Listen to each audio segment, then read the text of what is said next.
Vamos a comenzar la lección de hoy. Así que vamos a comenzar orando mientras nos terminamos de acomodar. Así no arrancamos fuera de tiempo.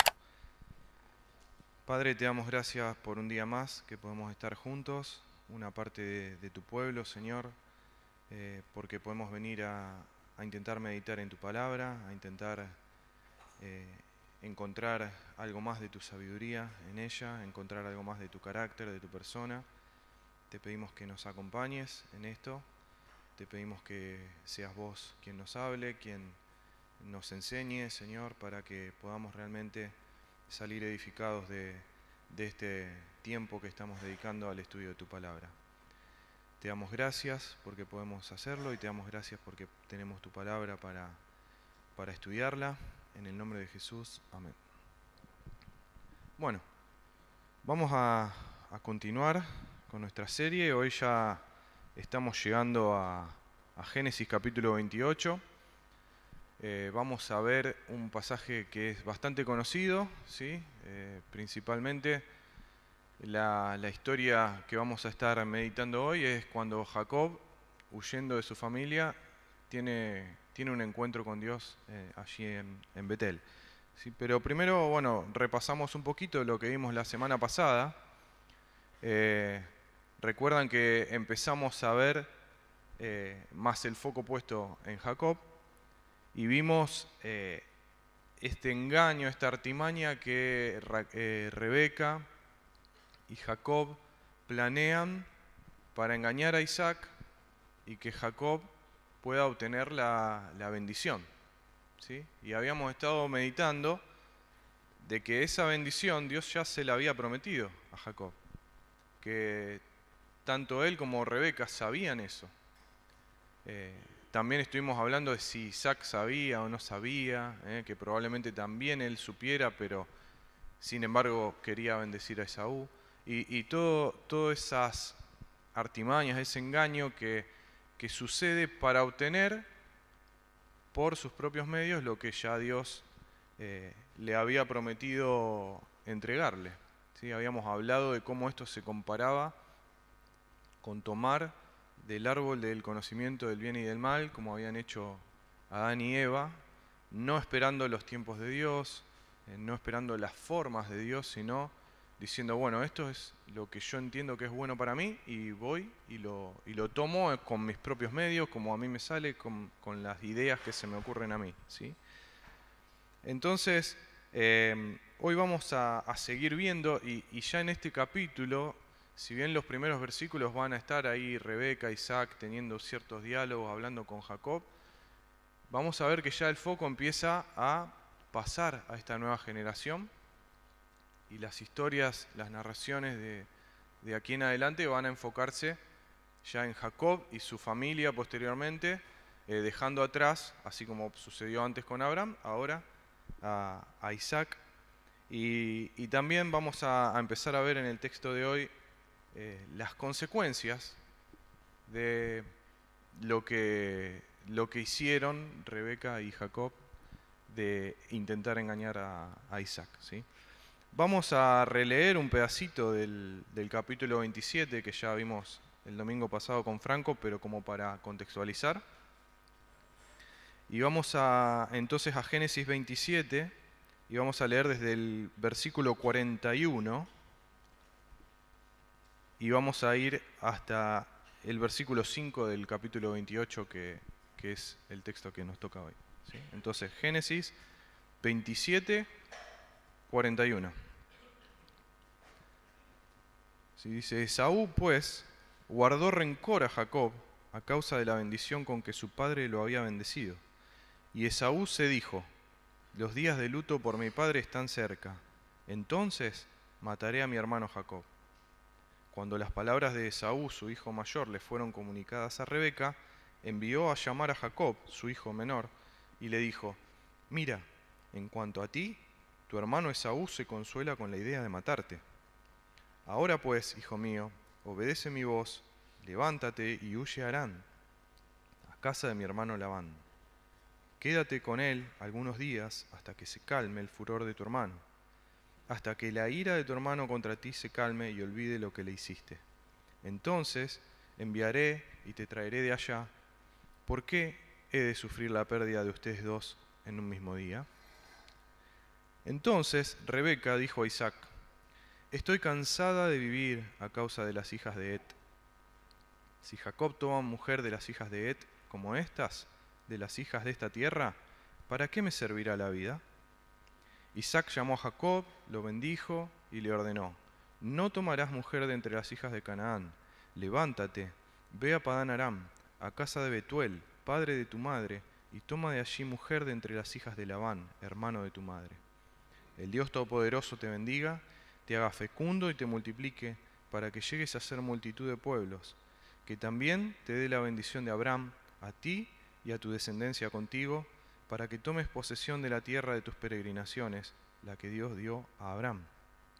Entonces Isaac despidió a Jacob, y éste fue a Padán Aram, a casa de Labán, hijo de Betuel, el arameo, hermano de Rebeca, madre de Jacob y Esaú.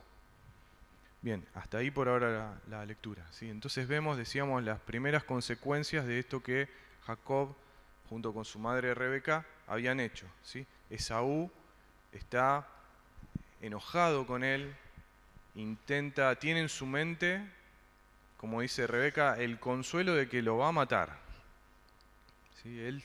Él dice, bueno, sí, me robó la bendición, pero yo lo voy a matar. ¿Sí? Entonces vemos a Rebeca que se entera de esto y empieza a idear un plan para que Jacob se vaya de la tierra donde está viviendo con su familia a la tierra de sus parientes, en Padán Aram.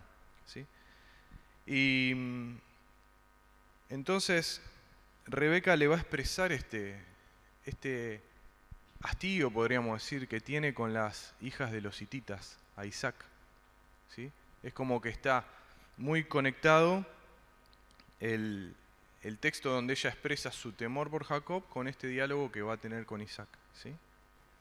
Y entonces entre los dos envían a Jacob a la tierra de sus parientes para que busque esposa, ¿sí? Y salvando las diferencias y las circunstancias diferentes, vemos cómo esto nos recuerda también cuando Abraham envía a su criado, ¿sí? Ahí tenemos los versículos.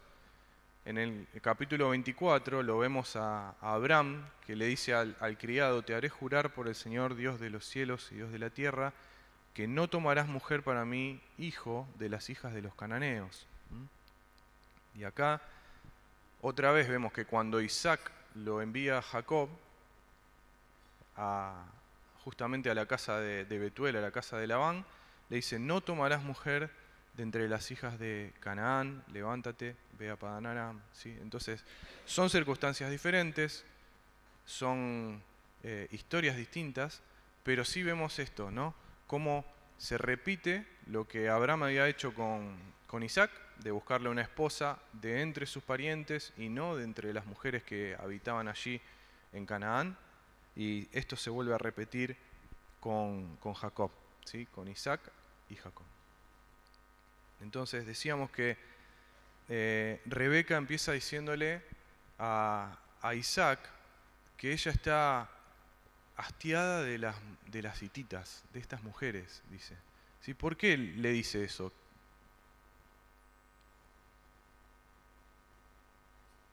¿Quién estaba casado con mujeres de la tierra de Canaán? ¿Quién se había casado? Esaú, el otro hijo. Lo habíamos leído en el capítulo 26, que Esaú había tomado hijas de los hititas como esposas. Y en el versículo 35 dice que ellas hicieron la vida insoportable para Isaac y Rebeca. Entonces, esto era una realidad. Esaú se había casado con mujeres de esa tierra, y esto era un dolor, era una amargura para Isaac, para Rebeca. También lo habíamos estado viendo eso. Y ahora ella utiliza esto para lograr que Jacob salga de ese lugar, ¿sí? Podría parecer como que hay cierto plan también ahí en Rebeca cuando se dirige a Isaac y le expresa este disgusto nuevamente, ¿no? Porque vemos que la historia nos viene hablando de cómo ella tiene miedo de que Esaú mate a Jacob, ¿sí? Tiene miedo de que pase lo que ya pasó con otros dos hermanos. ¿Con quién? Con Caín y Abel.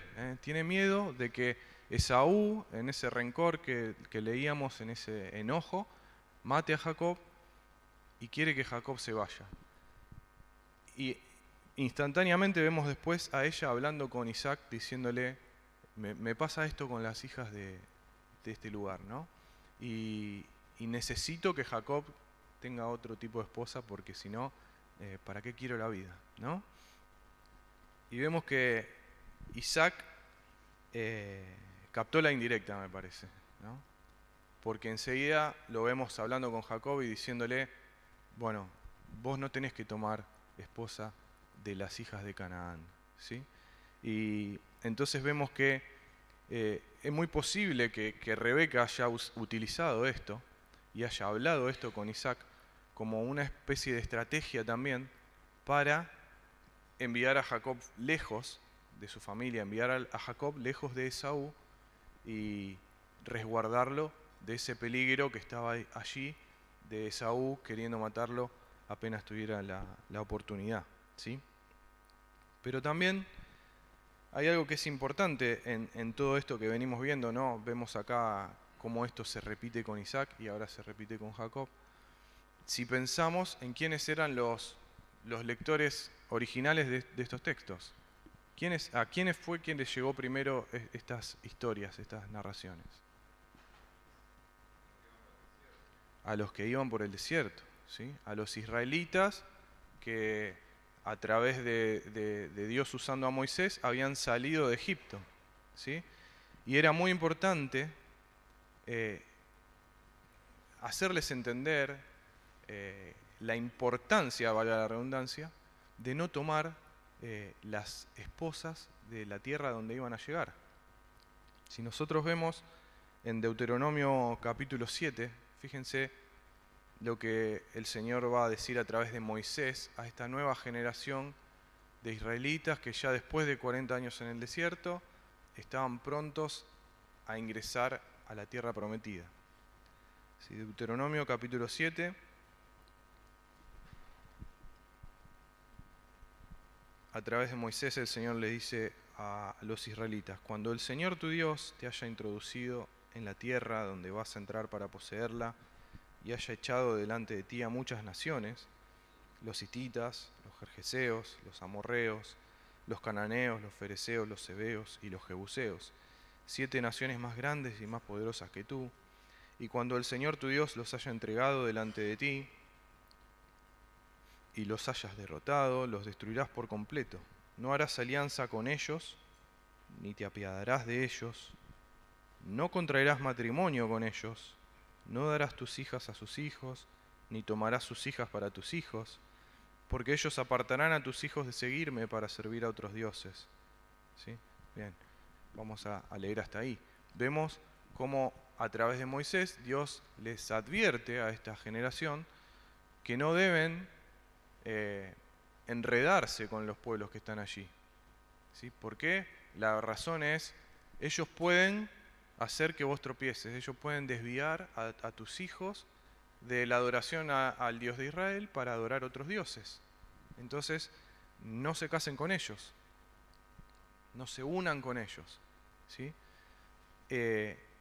Y obviamente, la repetición que vemos en lo que decíamos, en Isaac yendo en realidad, bueno, no él, pero sí consiguiendo esposa de entre sus parientes y no de entre las cananeas, en Jacob ahora también yendo a buscar su esposa a la tierra de Padán Aram y no entre de los pueblos que habitaban Canaán, era importante para esta generación para que ellos intentaran seguir el ejemplo de sus antepasados, ¿sí?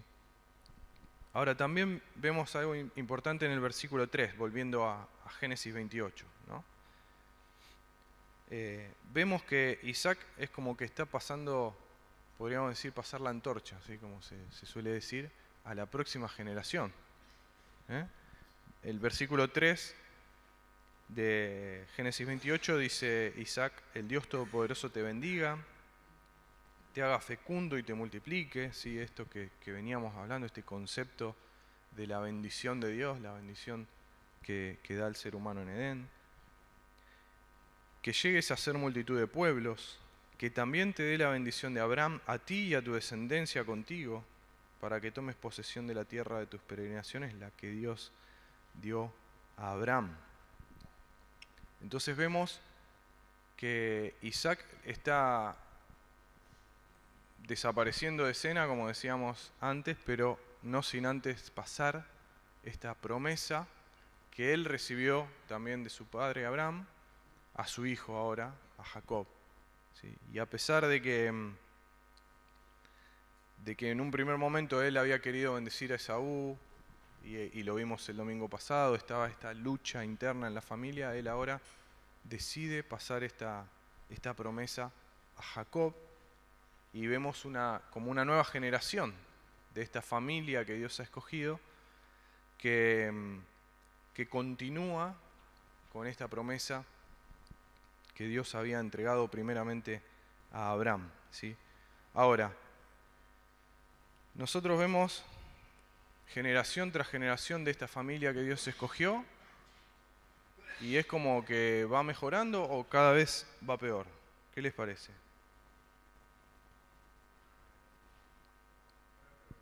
Cada vez peor, ¿no? Porque Abraham, dentro de todo, bueno, andaba bien, vemos historias de él demostrando su fe. Bueno, Isaac tuvo sus errores también, ¿no? Diciendo como su padre que su esposa era su hermana, bueno, un montón de cosas que ya hemos estudiado. Pero la verdad es que de Jacob hasta ahora no hemos visto nada que digamos, sí, este hombre vale la pena que sea, podríamos decir, el portador de la promesa de Dios, ¿no? Hasta ahora todo lo que hemos visto, por el contrario, nos hace ver que Jacob no es digno de ser ese ser humano que esté asociado con Dios, por decirlo de alguna manera, en llevar la bendición de Dios a todas las familias de la tierra, ¿no? Entonces esto es importante porque lo vamos a ver a través de todos los personajes que aparecen en la historia bíblica y que Dios escoge, que en realidad no es que Dios está haciendo avanzar su plan gracias a estos seres humanos, sino que en realidad es a pesar de esos seres humanos que Él ha escogido, que Él hace avanzar su plan, ¿sí? Como siempre, ¿sí? Por eso es importante que nosotros podamos ir notándolo, porque en cada ocasión vamos a ver que cuando Dios escoge a alguien, esa persona, aunque pueda parecer al principio que viene bien y que es digno de ese llamado, siempre termina decepcionando, ¿sí? El ser humano siempre termina mostrando que no está a la altura, y con Jacob pasa lo mismo, ¿sí? Yo hice una diapositiva con los méritos de Jacob para recibir la promesa de Dios. No sé si se llegan a ver bien todos. ¿Se ven? Ninguno. No se me ocurrió ninguno. El título, por eso. Ahí está. Ahí está, vamos. Ahí está la lista de los méritos de Jacob para heredar la promesa de Abraham, ¿sí? Ninguno. Lo único que hizo fue aprovecharse de la necesidad de su hermano para recibir la primogenitura, engañar a su padre para recibir la bendición, ¿sí? Y hasta ahora todo lo que hemos visto de Jacob es eso, esas artimañas, como decíamos al principio, para obtener aquello que Dios ya había prometido para su vida. Entonces vemos que en realidad esto no depende de los méritos del ser humano, sino que hay una disposición firme de Dios de escoger al que nosotros podríamos decir humanamente no escogeríamos jamás, al que sería el despreciable, el que dejaríamos de lado humanamente, ¿sí? Sin embargo, vemos una y otra vez que Dios lleva adelante su propósito a través de este tipo de personas, ¿sí? Y este tema Pablo lo explora en el libro de Romanos, ¿sí? En Romanos capítulo 9. Romanos capítulo 9, ahí vemos el versículo 10, donde nos dice que, bueno, Rebeca concibió mellizos de uno, nuestro padre Isaac. Él está hablando, ¿sí?, de este tema sobre la elección de Dios. Y dice que cuando aún los mellizos no habían nacido, no habían hecho nada, ni bueno ni malo, para que el propósito de Dios, conforme a su elección, permaneciera, no por las obras, sino por aquel que llama, se le dijo a Rebeca: el mayor servirá al menor, tal como está escrito: a Jacob amé, pero a Esaú aborrecí. Entonces, acá Pablo también medita en esto, en que Dios había escogido a Jacob para que él sea el que continúe esta línea de la promesa dada a Abraham, antes incluso de que naciera, antes de que, como dice Pablo, hubiese hecho algo, ni bueno ni malo, ¿sí? Entonces no se trataba de lo que Jacob había hecho, como nosotros podríamos decir, pero ¿por qué elegir a Jacob si mira todo lo que hizo, todo lo malo que hizo? ¿Sí? Sino que se trata del propósito de Dios, ¿eh? El propósito de Dios que había escogido a Jacob para llevar adelante esa tarea de ser el que continúe con la línea de Abraham, ¿sí?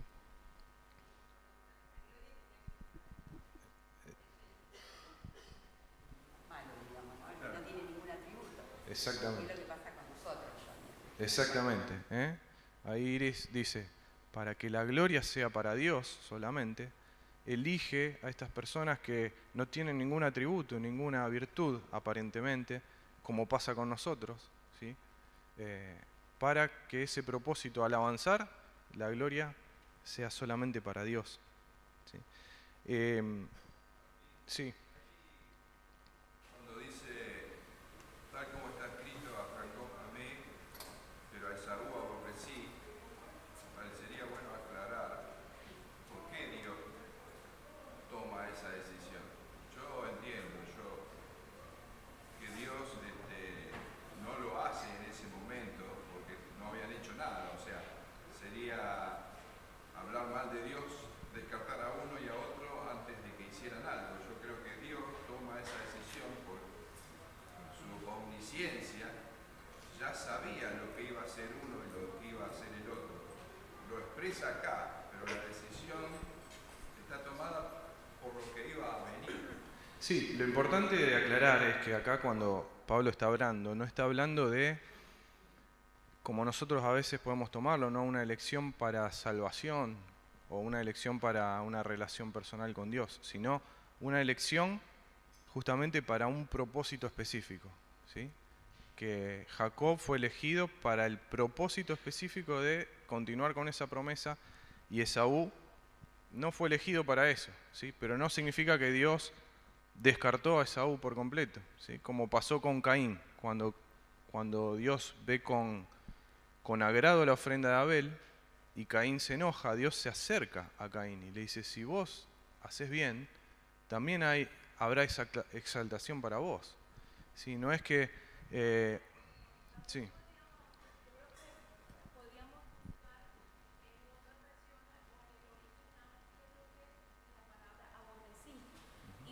Y también teniendo en cuenta que es que, si bien es cierto, la historia no es la historia ni de Jacob, no se trata ni de Jacob ni de Saúl, no se trata de Belén, no se trata de ti, no se trata de ninguno de nosotros, se trata de Cristo, y al tratarse de Él, nosotros no somos los protagonistas. Pareciera que la historia que estamos viendo, el protagonista es Jacob, pero realmente no lo es.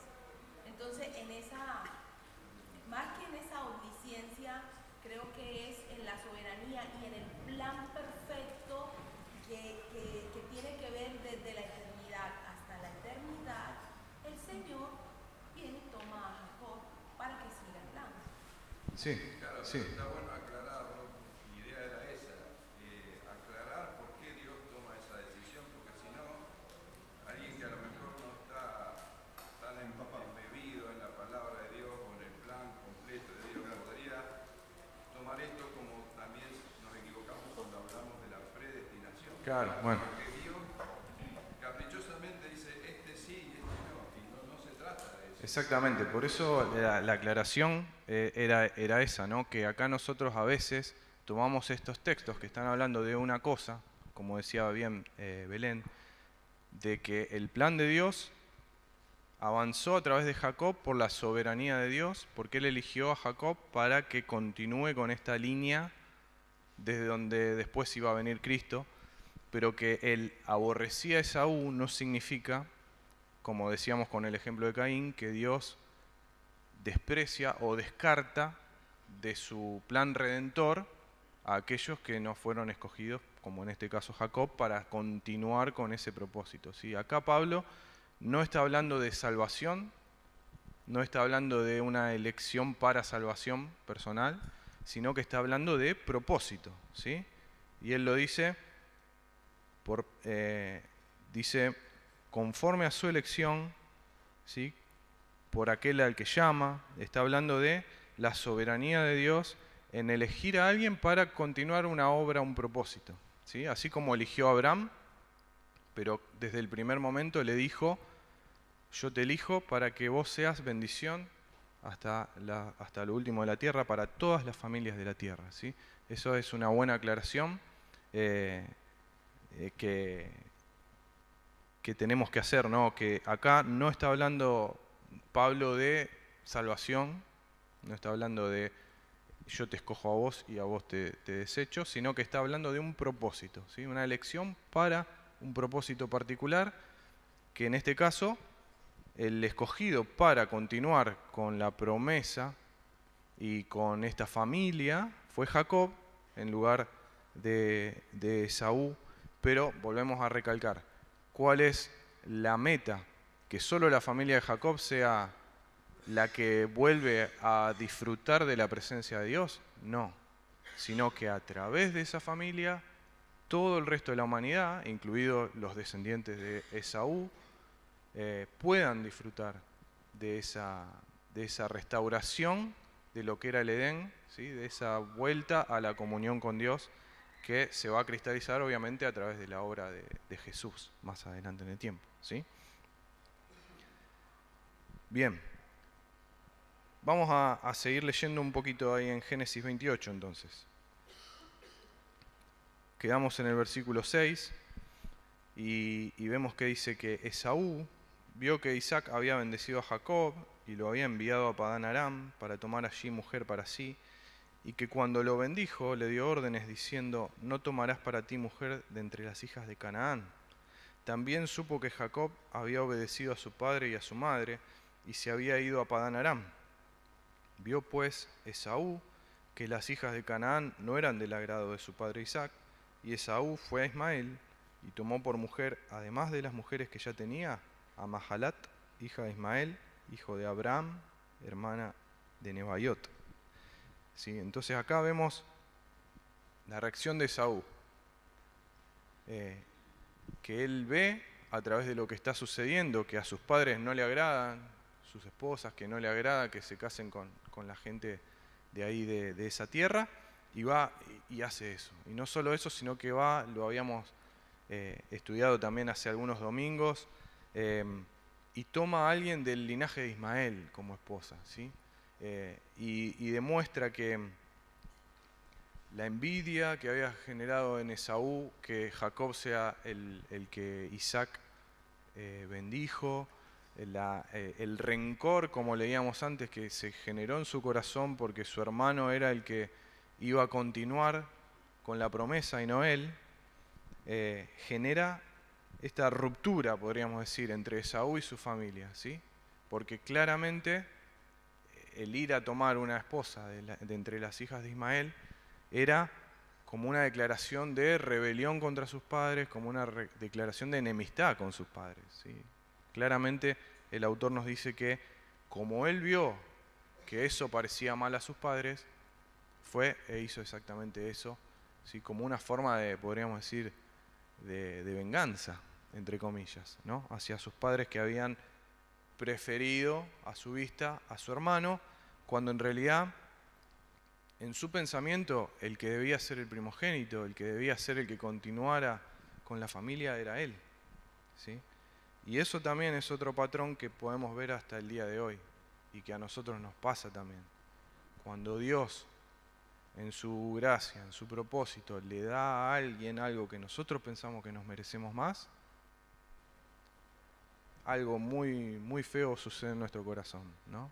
Y empezamos a enemistarnos, empezamos a tener esos pensamientos, ¿por qué él sí? ¿Y por qué yo no? ¿No? Sí. Sí.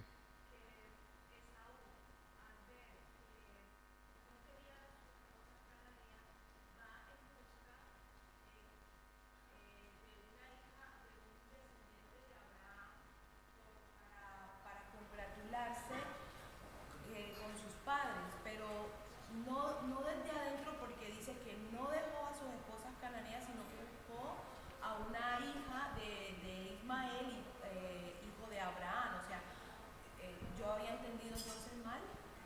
Sí, yo interpreto que él está rebelándose ante sus padres, ¿sí? Sabemos que la expulsión de Ismael de la familia de Abraham fue bastante conflictivo, ¿no? Fue dado en base a su relación con Isaac, ¿no? Entonces, quizá podríamos interpretarlo de esa manera, a lo mejor podríamos estudiarlo más profundamente, sí, pero yo interpreto que él nos dice, como vio que resultaba mal, fue y tomó, además de las esposas que ya tenía, a alguien de un linaje que va en paralelo a lo que sería la línea de Isaac, ¿sí? Vamos a ver, fíjense, a lo mejor esta diapositiva nos ayuda. Si nosotros vemos que viene una línea, ¿no? Vemos que Adán tiene a Caín y Abel, ¿sí? Que ahí lo vemos reemplazado a Abel por Set, como dice Eva, Dios me dio otro hijo para sustituir a Abel a quien Caín mató. Entonces vemos que la línea continúa a través de Set y que Caín se va, ¿no? Toma su propio camino, hace su ciudad, y veíamos ahí otra descendencia que en Génesis ya la hemos estudiado, ¿no? Donde salen todas estas personas que llegan hasta la violencia de Lamec, el que tiene 2 esposas, ¿sí?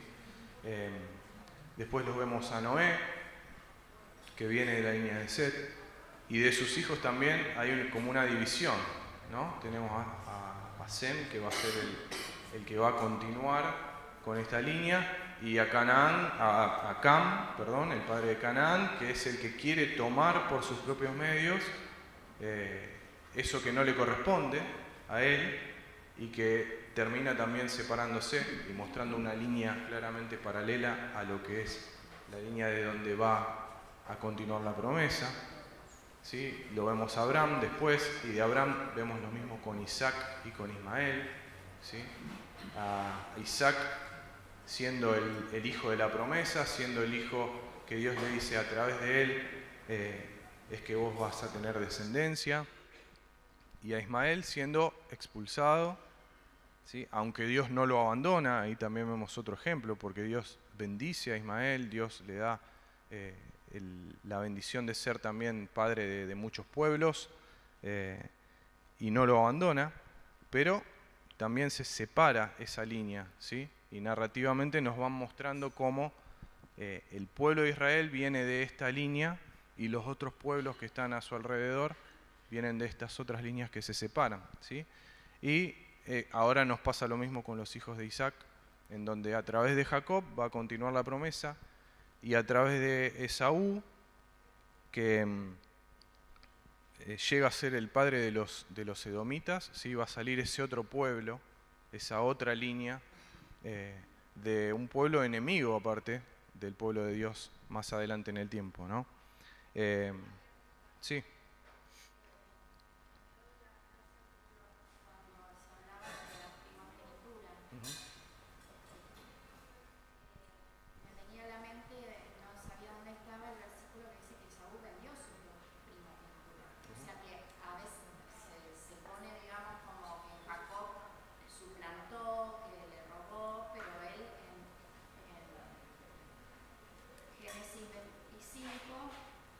Un día le vende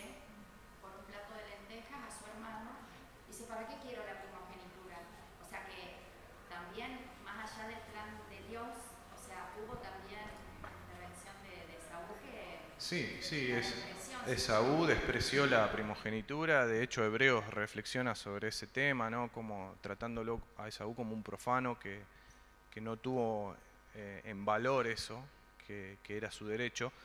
Pero también ahí habíamos reflexionado, ¿no? En cómo Jacob, cuando Esaú llega con una necesidad, llega con hambre, aprovecha ese momento para decirle, bueno, está bien, yo te cubro tu necesidad, pero... y hace esa negociación en comprar la primogenitura. Pero sí, hay también, podríamos decir, una parte de responsabilidad de Esaú de decir, bueno, yo lo vendo, no la quiero, la desprecio. ¿Sí?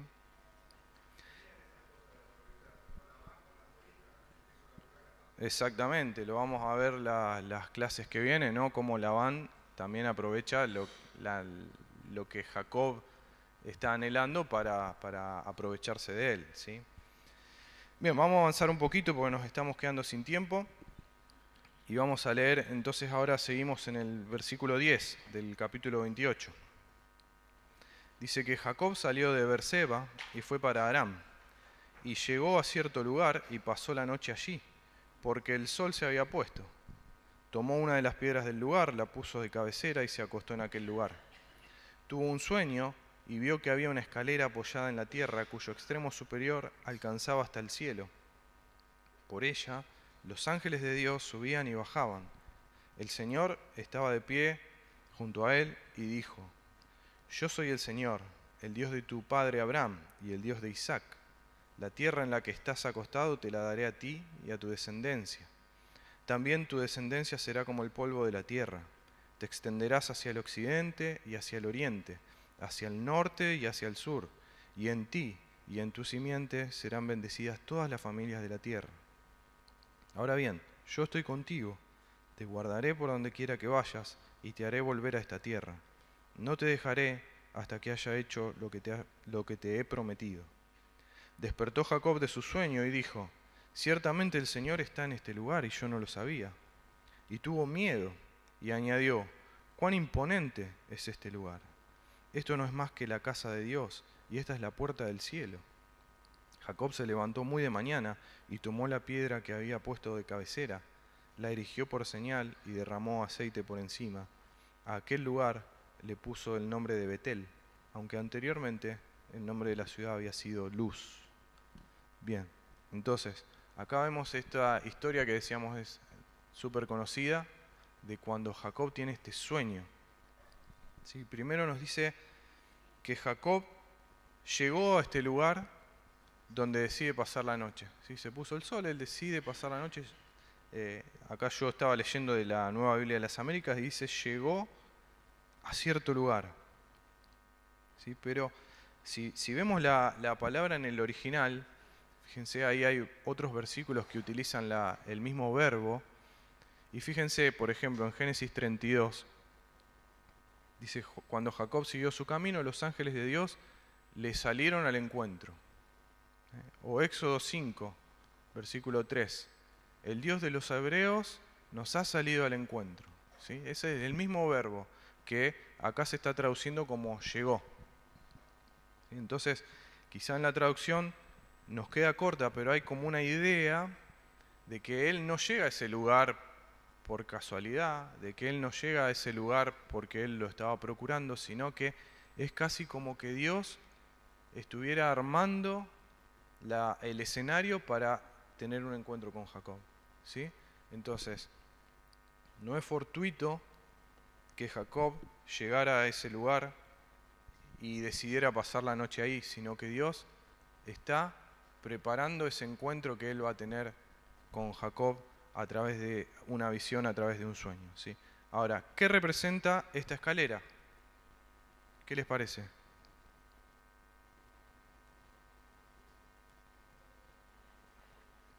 Muy bien. Unión entre el cielo y la tierra. ¿Sí?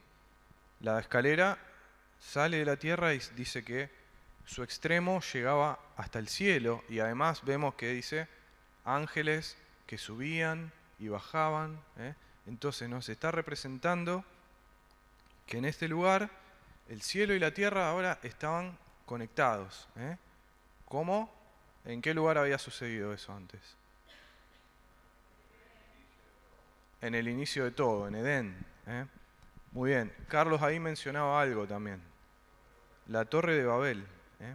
Es llamativo que la palabra que se utiliza en el original para hablar, acá lo tenemos como extremo o extremo superior de la escalera, es la palabra rosh, que significa cabeza literalmente, y es la misma que se utiliza para la Torre de Babel. ¿Sí? Entonces, lo que el ser humano había intentado hacer por sus propios medios en Babel, que era, ¿se acuerdan que hablamos de que esta torre era una especie de sigurat, esas estructuras del cercano oriente, ¿sí? Que tenía escaleras? ¿Y cuál era la idea? Estar más cerca de Dios, pero además que Dios bajara, ¿sí? Que los dioses, en las culturas politeístas, bajaran y obtener algún beneficio, algún favor de esos dioses por estar habitando en un lugar en donde podían estar conectados, ¿sí? Entonces, lo que vemos que Babel quiso lograr por el esfuerzo humano, construyendo algo que llegara a los cielos, acá vemos que está este hombre solo, que está siendo expulsado de su familia, que va sin nada y que está siendo testigo y beneficiario de aquello que el ser humano había anhelado, ¿sí? El poder estar en ese lugar de conexión con la deidad. Y entonces acá vemos una clara manifestación de la gracia de Dios, ¿sí? A veces nos cuesta encontrar la gracia de Dios en el Antiguo Testamento. Pensamos que no, que vino después. Pero acá vemos la gracia de Dios.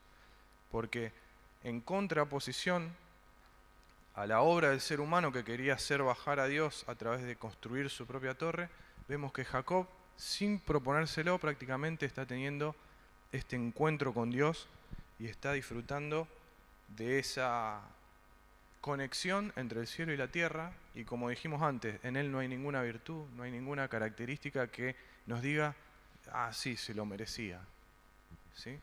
Sino que Dios le sale al encuentro a través de esta visión y le permite experimentar su presencia, y no solo eso, sino que aunque ya la había recibido de parte de Isaac, ahora él recibe de parte de Dios mismo la misma promesa que Dios le había dado a Abraham.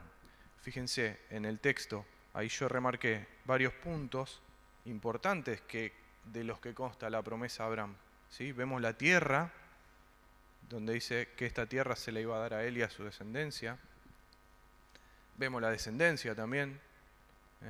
Tu descendencia será como el polvo de la tierra. Y también vemos este concepto de yo te voy a bendecir, yo te he elegido, volvemos a lo anterior, pero ¿para qué? Para que en ti y en tu simiente sean benditas todas las familias de la tierra. No solo la familia de Jacob, no solo Israel, ¿sí? Todas las familias de la tierra. Pero además, Dios le promete estar con él, acompañarlo donde quiera que él vaya, ¿sí? y hacerlo volver a la tierra. Y pensemos, poniéndonos en los zapatos de Jacob, como decíamos recién, habiendo sido separado de su familia, yéndose del lugar donde él siempre había vivido, hacia otro lugar, yendo de camino, solo, sin nada, lo que debe haber valido para él esa promesa de Dios, ¿no? Yo estoy contigo, yo te voy a acompañar, yo te voy a volver a traer a esta tierra, ¿sí? Ahora, cuando Jacob se despierta, ¿qué reacción tiene? ¿Cómo? Adorar. ¿Qué otra reacción vemos en Jacob?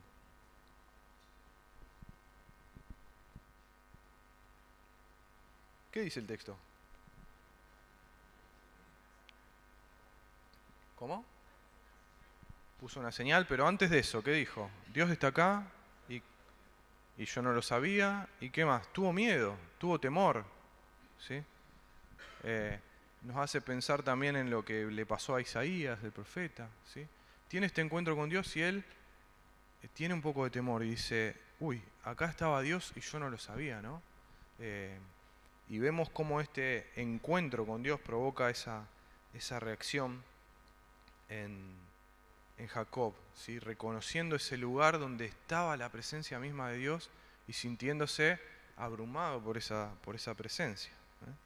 Y después, como decía también María, se levanta, toma esa piedra donde él se había recostado, la levanta como una señal y derrama aceite sobre eso, ¿sí?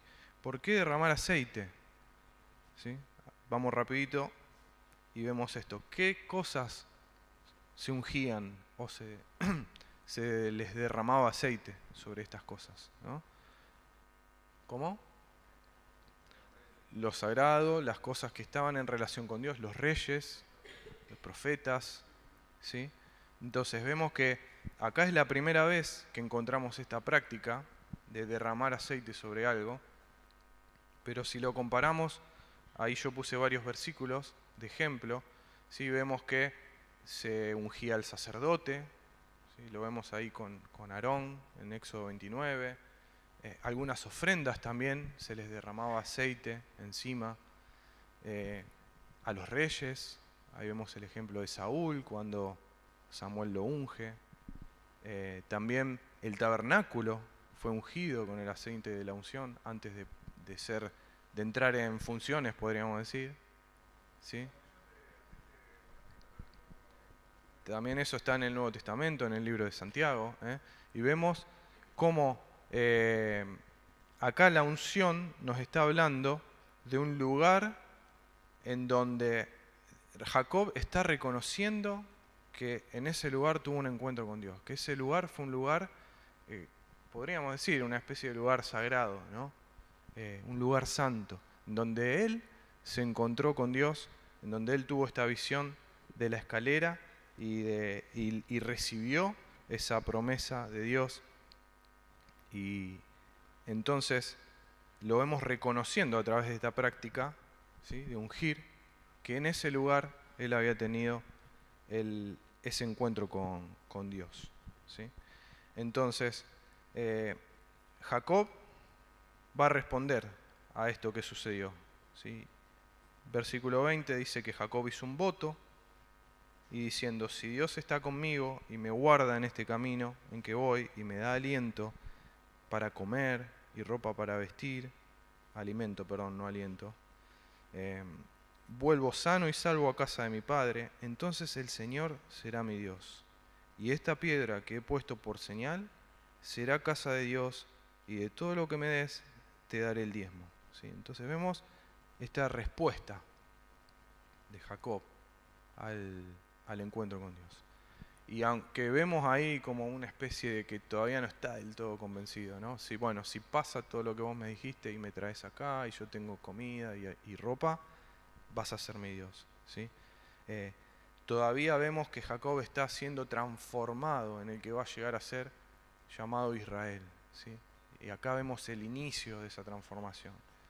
Ya ahora Dios pasó esta promesa a esta nueva generación que vemos representada en Jacob, y Jacob responde, como todo ser humano, responde de alguna manera, favorable o no, ante un encuentro con Dios, y vemos cómo vamos a empezar a estudiar en su vida. Dios va a empezar a tratar con Jacob y va a empezar a transformarlo para que termine siendo el padre de las 12 tribus de Israel. ¿Sí? Vamos, hasta acá llegamos por hoy. Oramos y continuamos. Padre, te damos gracias por tu palabra, como te decíamos antes, y te pedimos que seas vos quien trabaje en nuestros corazones con lo que hemos leído, con lo que hemos escuchado, para que podamos comprender el mensaje que vos quieras darnos a cada uno de nosotros, Señor, y que sea tu Espíritu quien ministre en nuestros corazones a través de esta palabra en la que hemos estado meditando un rato. Te agradecemos tu presencia en este lugar y te pedimos que sigas con nosotros en lo que resta. En el nombre de Jesús. Amén.